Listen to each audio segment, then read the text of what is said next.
From light to shadow, from silence to soul, welcome home. Greetings, dear one. Today's message dives into the energy of the word sacred. Tell me what it means to you. Does this message resonate, or do you have a different perspective of it? Please share your thoughts with me in the comments below. If you know someone who would enjoy this message, please share. Now let's begin. The depth of sacred, more than just a word, the hidden cost of exposing the sacred. This is a delicate topic, one that has sat with me for some time. I have turned it over in my mind, felt it stir in my heart, and allowed it to echo through my spirit before sharing it. When it came through, it carried a quiet weight, not heavy in burden, but rich in meaning. The word sacred is everywhere these days. We see it sprinkled across social media captions, etched into hashtags, woven into the language of spiritual spaces. We call our bodies sacred. We speak of sacred relationships. We declare that sex is sacred.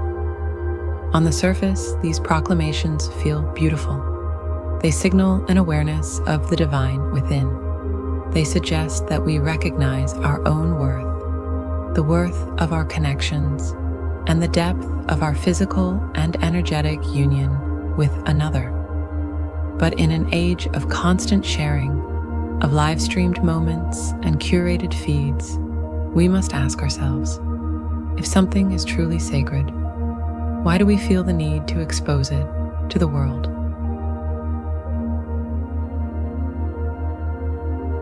The subtle erosion of reverence. When we call something sacred, we acknowledge it as rare, precious, and worthy of reverence. Yet the very act of placing it under the public gaze can chip away at that sanctity. Every time we post the intimate details of our lives, the body we say is a temple, the relationship we call divine, the sensual connection we label holy. We open it to a space that cannot hold it with the same care we do. The internet does not bow its head in reverence. It scrolls, it swipes, it consumes. We may not realize it, but each time we display what is sacred to us for the world's casual consumption, we risk diluting its essence. Not because it stops being sacred in truth, but because our relationship to it shifts. The act of sharing becomes entangled with validation, performance, or the subtle pull of pride. Ancient wisdom, forgotten boundaries. In ancient times, those who were revered as goddesses, women who embodied power, sensuality, and divine connection, understood the necessity of mystery.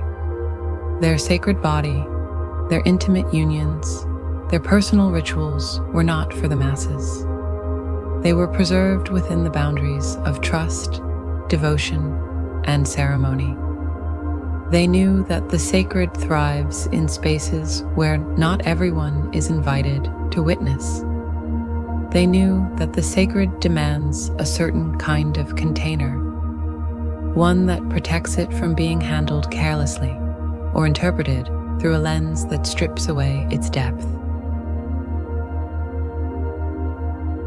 The modern confusion of sacred and display. Our culture has blurred the line between honoring and showcasing. We may post our sacred moments with the intention of inspiring others, of offering a glimpse into our devotion, our self-love, or our relationships. But we must pause to consider, are we truly honoring the sacred, or are we marketing it? Are we preserving its essence, or placing it on display for praise, curiosity, or comparison? Are we sharing from pure offering, or from an unconscious hunger for recognition? These are not easy questions, but they are necessary if we wish to keep the sacred from becoming another form of content. preservation as devotion.